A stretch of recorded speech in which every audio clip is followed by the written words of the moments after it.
Magandang umaga po sa inyo lahat at welcome sa programang Tinig ng Masa.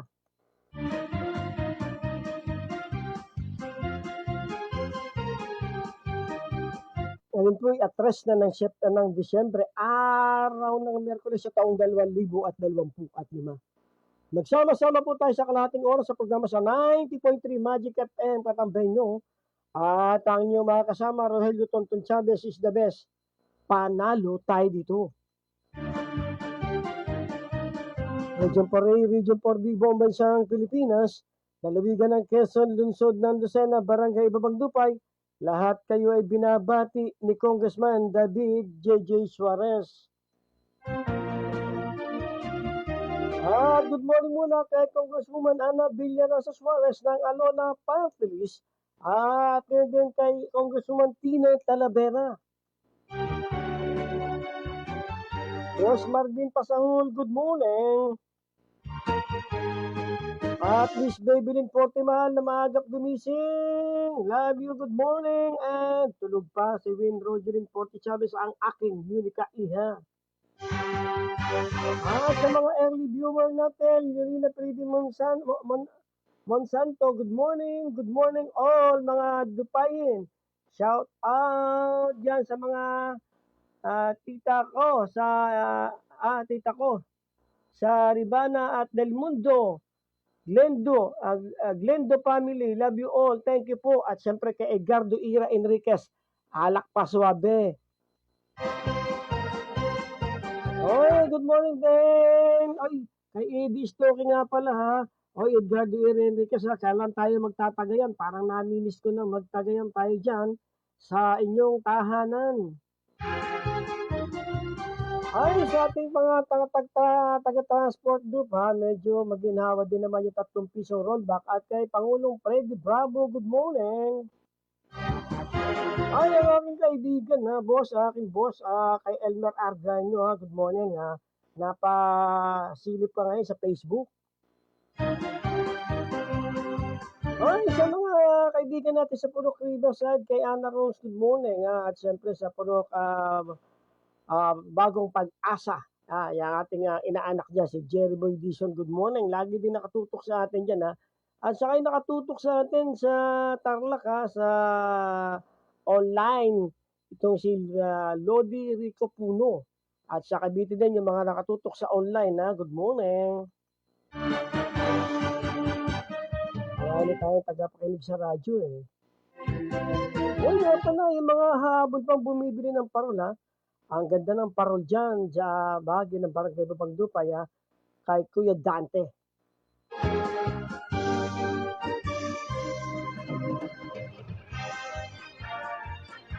At mamaya naman ay tatalakayin natin bakit kakaunti na nagpapakasal ngayon. Ayon sa ulat ng Philippine Statistic Authority. Sa kasamahan natin sa Lucena Public Market, good morning, naway dagsain kayo ng mamimili, mga sariwang isda, hipon, Ang lalaki ng hipon natin pag tayo namamalengke dyan. Yung masarap na bangus, yung ibababad mo sa suka. Napakasarap ng bangus dyan. Tapos ay pa-boneless mo na. Wow, suabe. Suabe, sarap. Kaya Dante Mabaylo Preñano, good morning ha. Lagi din yan pagkatapos ng radio program, naka-comment pa yan. Nagninegosyo po ng basahan yan, napakasipag din na tayo yan.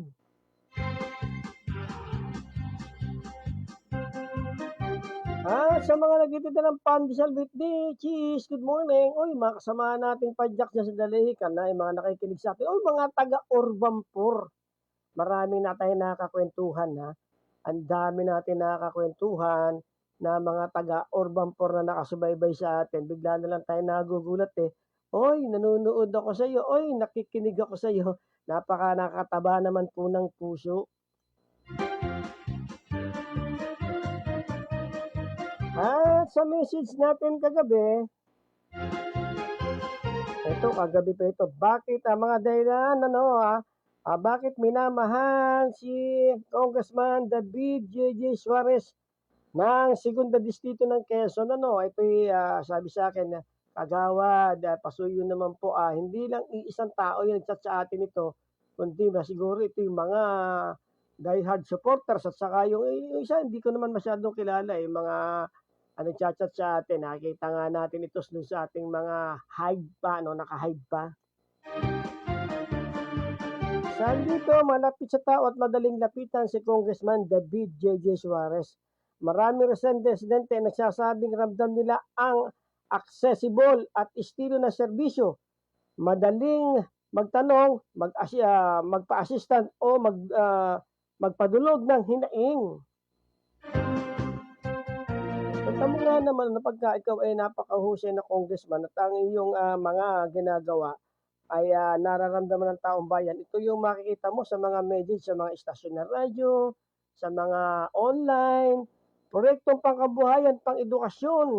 Madalas na pinupuri ang Test Day Scholarship Program ni Congressman David J.J. Suarez, ang TUPAD program ni David J.J. Suarez, ang Livelihood Assistance Skills Training. Ito ang programang diretsyong nararamdaman ng ordinaryong pamilya.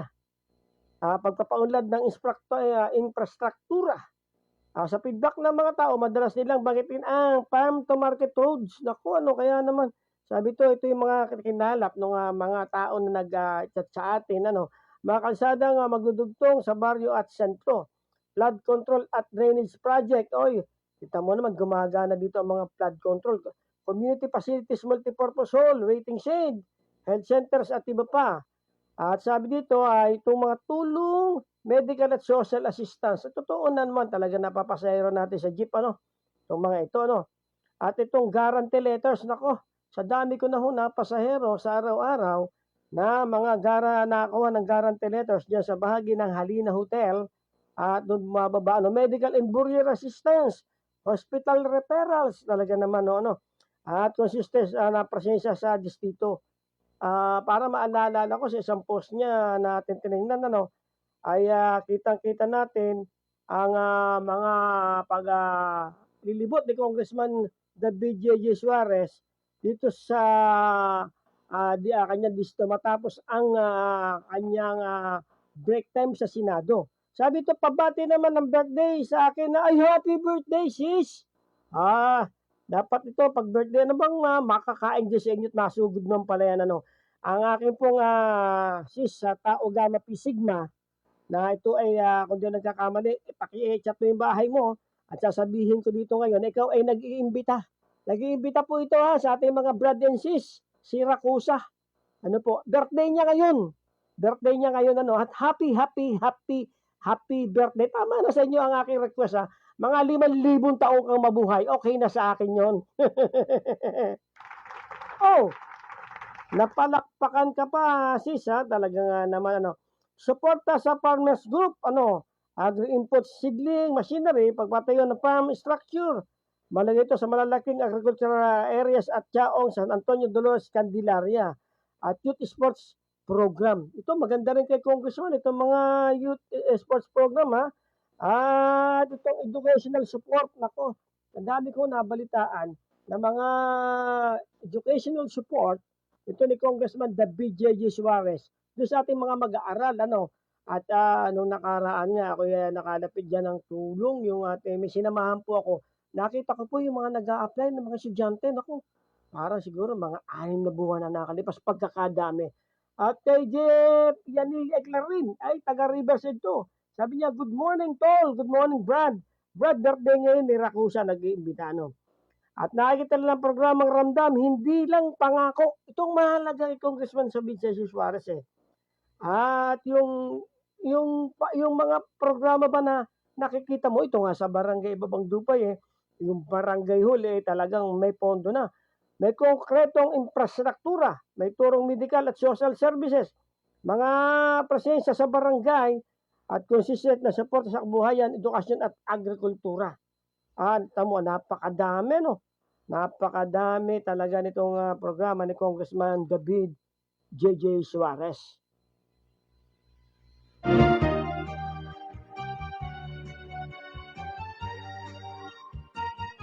At sa pangunahing balita natin ngayon, impeachment versus Sara, niluluto na. Aba, ano ito? Ano ito? Ulam, niluluto na. Reward para maparesto si Ko. Okay sa palasyo, Cassandra Ong nasa Pilipinas pa, Malacanang. Bangsaga, namumuro na mas mabigat na parusa. Bato gustong i-break ang record ni Lacson. Ang detalye sa ating pagbabalik.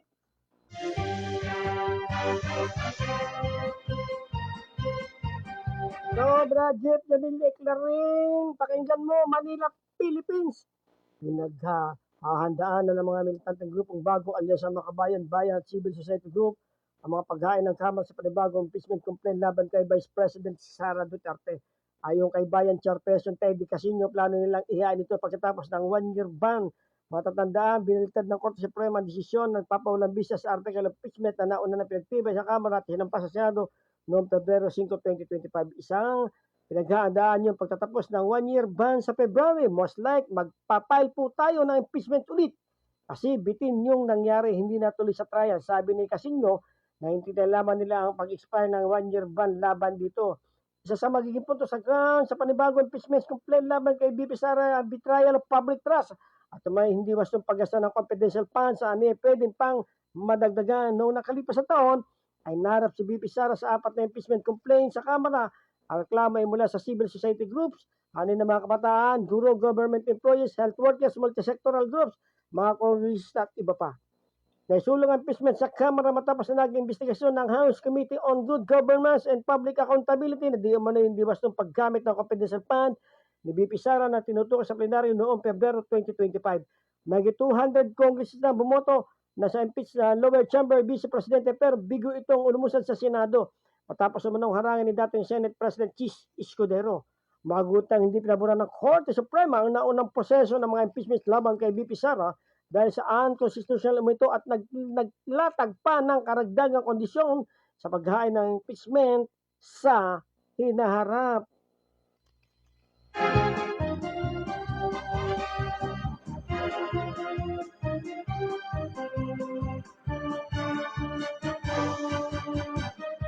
At sa karagdagang pambalitang nasyonal, Manila, Philippines, kinonsidera ng Malacanang ang mukha na magalok ng pabuya na mapagtuturo at makapagbigay ng impormasyon sa kinuron ni dating Congressman Sadlico. Ayon kay Palace Press Officer Attorney Claire Castro, sa ngayon ay wala pang nakapag-usapan tungkol sa reward system. Subalit usapan tungkol sa reward system, subalit maritong ikonsidera ng gobyerno para mabilis ang papagasto at mabalik siya sa bansa. Maaari siguro itong ikonsidera magandang solution niyan. Sinabi ni Castro sa press briefing sa Palasyo, paliwanag pa ni Castro na mahalaga matuntun na kineron ni Ko dahil sa kanya matutunan ang ebidensya kaugnay ng skandalo sa flood control scam. Ipinaubayan naman ng Malacanang sa Department of Foreign Affairs ang pagkilos para may pag-unayan sa Portuguese authors upang matukoy kung saan nagtatago ang dating kongresista. Sa pinakauling monitor, aniyan ng Department of Interior and Local Government nasa Portugal umano si Ko at hindi ito basta mapapawi dahil walang extradition treaty ang gobyerno sa naturang bansa.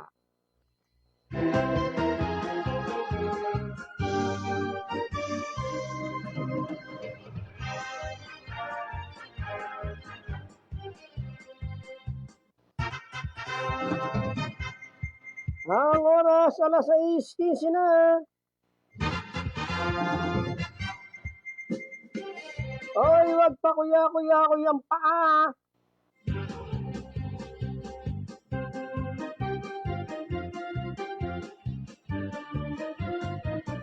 Magayak na. Manila, Philippines, nasa Pilipinas pa si Cassandra Ong na naharap sa kasong human trafficking ayon kay Palace Press Officer Attorney Castro.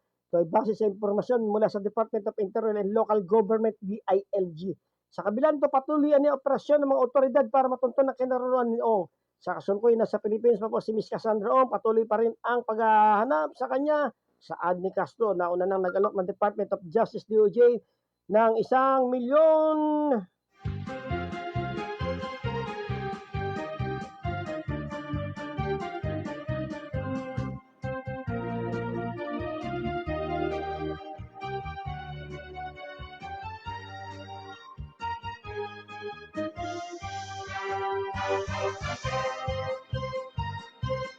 Isang milyong reward para sa impormasyon maaari mapagturo sa kanyang roonan ni Ong. Ang reward ay ginawa matapos ibunag ni Senator Chervin Gatchalian na si Ong ay nakalabas ng Correctional Institution of Human, CIW, sa Bandalung at patuloy na ipaitong nakakalaya. Matatanda na nagpalabas ng warrant of arrest ang Hangalis Pampanga Regional Trial Court Branch 118 laban kay Ong dahil sa kasong qualified human trafficking kaugnay ng Lucky South 99 sa Pogo Hub.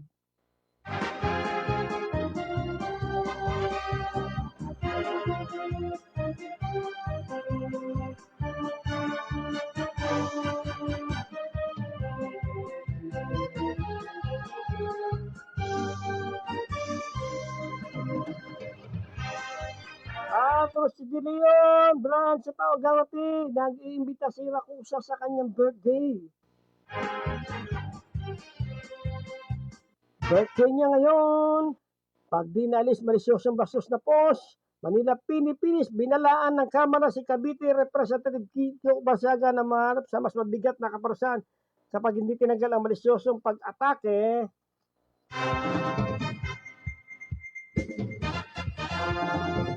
Laban sa gobyerno at mga bastos sa social media po sa ayong kay House Committee on Ethics and Special Privilege Chairperson at 4-piece party list Representative J.C. Abalos matapos matawan ng 60 araw ang pagkakasuspindi si Barsaga ay inatasan din ito natanggalin ng kanyang mapanira at malisyosong mga bastos na social media post sa loob ng 24 oras. Sa botong 249-511 plenaryo nitong Lunes ay napagtibay ng rekomendasyon sa Ethics Committee na suspende si Barsaga. Bagamat tinanggap ni Barsaga ang desisyon, sinabi ng kampo na mas mapinahos ng Nayipay Solen ay nasa ilalim ng malayang pamamahayag at oversight na tungkulin na sino mang mambabatas.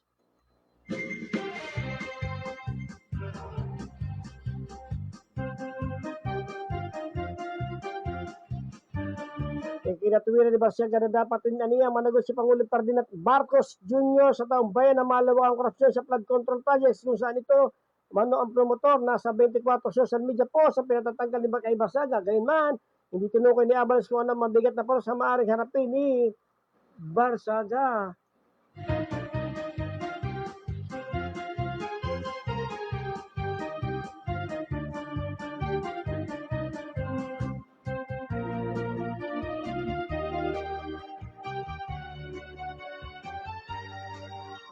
Sabi ni Rosy De Leon, mapagpalang umaga kapatid, the best! 90.3 Magic FM. Thank you very much, kapatid! Manila, Philippines, Miss Tulang. Sumusunod si Senator Bato de la Rosa sa pabirong payo ni Senator Pablo Lacson tungkol sa pagtatago sa batas. Sinabi ni Lacson na kinubusan niya si de la Rosa sa mapamagitan ng Viber message at sinabihan niya itong mag-ingat subalit nagbiro lamang ng huli. At sinambit na pinag-break niya ang record niya sa pagtatago ay pound time. No, kumustahin lang siya. Sabi ko, kumusta na? At mag-ingat ka lang. Biro niya sa akin, sir, I break to ko ang record mo sa pagtatago. Sabi ni Lacson, kinumusta niya si De Rosa noong hindi na siya pumasok siya matapos niya nun siya na noon ni Ombudsman Jesus Crispin Rimulya na nag-issue ng International Criminal Court ICC ang warrant of arrest laban sa senador. Sinabi ko magtatago kang mabuti. Biro lang yun. Wala pa namang official warrant ang advice ko sa kanya kung wala siyang intention na mag-surrender.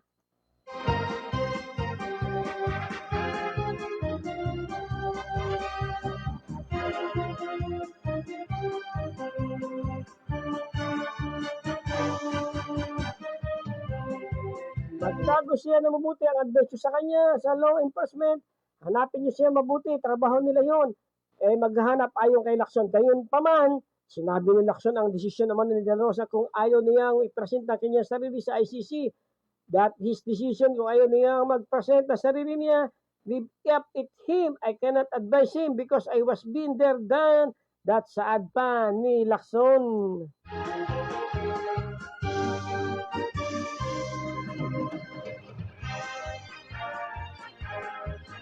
Ang oras na 6:21, baka kayo may pipuntahan.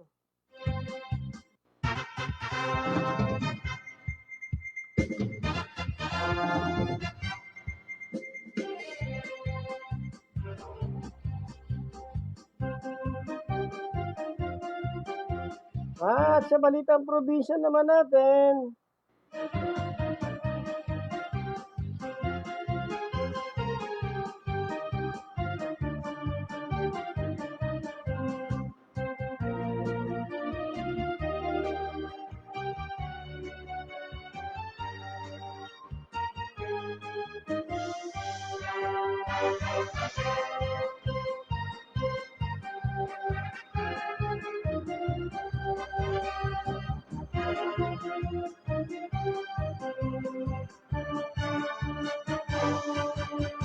person of interest sa pagpapalay sa abogado sa Cotes sa Palawan.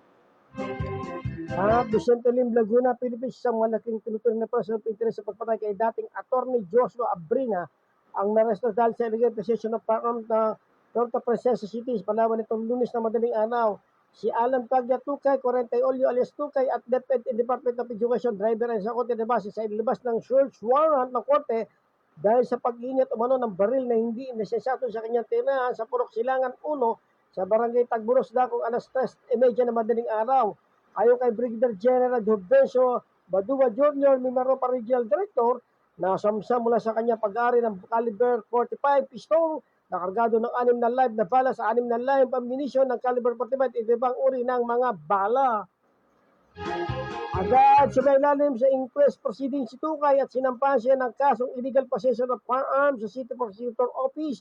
Ang na-recover na baril at mga bala ay ito turn over na sa Palawan Provincial Forensic Unit para sa mabilistic test at matching examination. Sinabi ni Padua sa telepono na ang Badua sa telepono na ang pag-arasto kay Tukay ay hindi konektado sa pagpatay kay Attorney Abrina. Gayunpaman, sinabi ni Badua na si Tukay ay kinukonsidera bilang person of interest ayon sa pamamagitan ng pagkilala ng Special Investigation Task Group. Probes at kaugnay pagpatay sa late Attorney Abrina, isang motorsiklo ang pinamaneho ng hindi pa nakikilalang lalaki ang nakunan ng CCTV camera at ilang metro layo sa crime scene. Habang malis ang pagtakas galing umano sa crime site, si Abrina ay binaril ng hindi pa nakikilalang lalaki sa loob ng kanyang residente compound sa Puerto Princesa City, Palawan noong September. At sumayin nyo ang national at ilang pamprobinsang balita ang inyong tagapagbalita, Tonton Chavez. Sa oras na alas 6:24, naulan po dito sa ating lugar. Ingat-ingat sa mga nagmamaneho ng motor. Ito yung ating tatalakayan, bakit kakaunti na ang nagpapakasal ngayon. Ayon sa Philippine Statistics Authority, 371,825 lamang ang rehistradong kasal sa buong Pilipinas. Noong October 2024, bumaba ito ng 10.2% mula sa 414,230 noong 2023. Ibig sabihin, bumaba din ang tinatawag na crude marriage rate mula 3.7% per 1,000 population noong 2023, rating na 3.3% at 1,000 noong 2024. Ito ay kasunod na taon na pagbaba ng indikasyon na hindi ang pagsasamantala o epekto ng pandemya posible ang may mas matagal pang trend. Hindi lang ho kasi yung pandemya ang sinasabi na kaya kakaunti ang nagpapakasal kundi ayon dito sa mga talang lumabas. Christopher De Leon, ang tinatalakay natin ngayon ay ang kaunting nagpapakasal na. Yan, masarap ang pagkain. Kung kayo kakain ng almusal malapit sa may SM Mall, itong restaurant ni Christopher De Leon, at ito'y martinda rin karne. Napakasarap po ng mga karne binebenta nito. Manipis ang taba. Sabi ni Christopher De Leon, good morning, Captain Ton. Kagawad po, former po kagawad. Wala ho na tayong plano dyan. Kasi sa mga ulat, mas maraming Pilipino ngayon ang pinipiling cohabitation, live-in. Nako, sa formal na kasal, ito raw ay bahagi ng modernong pagtingin sa relasyon. Nako, tumutulad na tayo doon sa mga modernong bansa, ha? Iba-iba ang personal na motibo. May nagsasabing gusto mo nang subukan ng relasyon. May iba naman priority ang career, financial security at personal growth bago mag-settle. May nagsasabing kasal is no longer the automatic next step para sa ilan. Hindi na requirements ang papel para sa commitment o pamilya. Iba na ang forma ng pamilya ngayon. Ipinupunto rin ang ilan ng dahil walang divorce law sa Pilipinas, maaaring matatakot ang iba na magsimula sa formal union dahil komplikado ang separation kung sakaling hindi magtagal. Naku nga naman. Sabi ni Christopher De Leon, thanks, Shop! Thanks din sa pagkinig. Ang pagbaba ng papakasal at pagtaas ng cohabitation ng traditional unions ay may ilang epekto positibo man na may paalaala, pagbabago ng family structure. Mas maraming pamilya ngayon na non-formal, posibleng may iba't ibang dynamics kumpara sa traditional na kasal.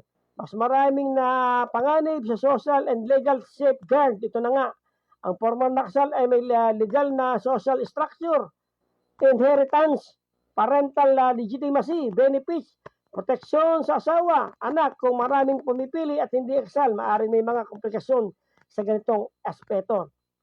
Pagbabago sa pananaw at kultura. Ang tradisyonal na konsepto ng asawang Pilipino ay unti-unting nagbabago, nagiging mas personal, flexible, individual sa desisyon ng marital status. Naku, marami nga tayong kilala lalo yung mga edad 20 hanggang 30, marami yung puro live-in ngayon. Demograpikong epekto, kung maaaring pipiliing hindi magpakasal at kung kadalasan mas mababang birth rate ang nalink sa ganitong trend, maaaring maapektuhan ng future population at growth ng bansa. Naku, yan ang hindi maaaring mangyari. Yung maapektuhan ng population ng bansa. So, si Mariosi po, Christopher De Leon, kung na sinasabi dito, maaari daw maapektuhan yung populasyon ng bansa. Ay marami tayong alam sa mga lugar, lalo doon sa mga purok na alam natin na Christopher De Leon, mga napuntahan natin, ay dagsa ang bata, daig pa may pabrika.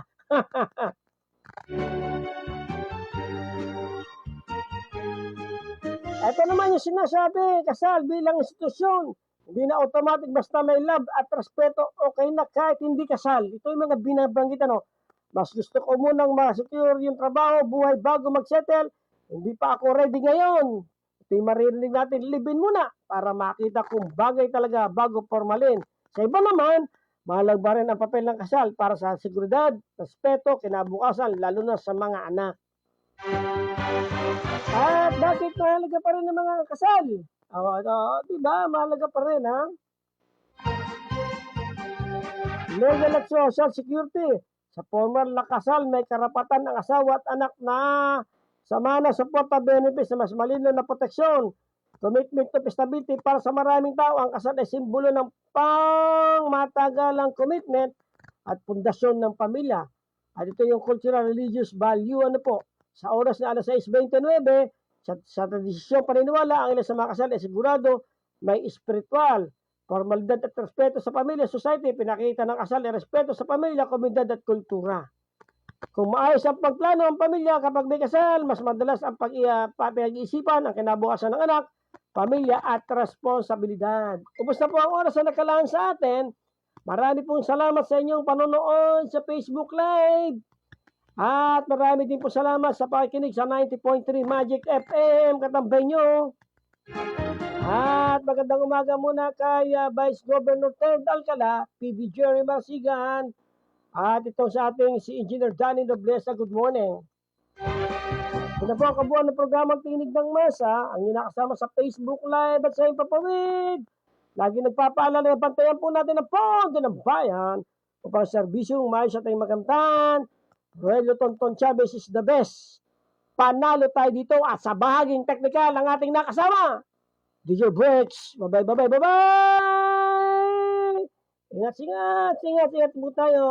God bless, God bless.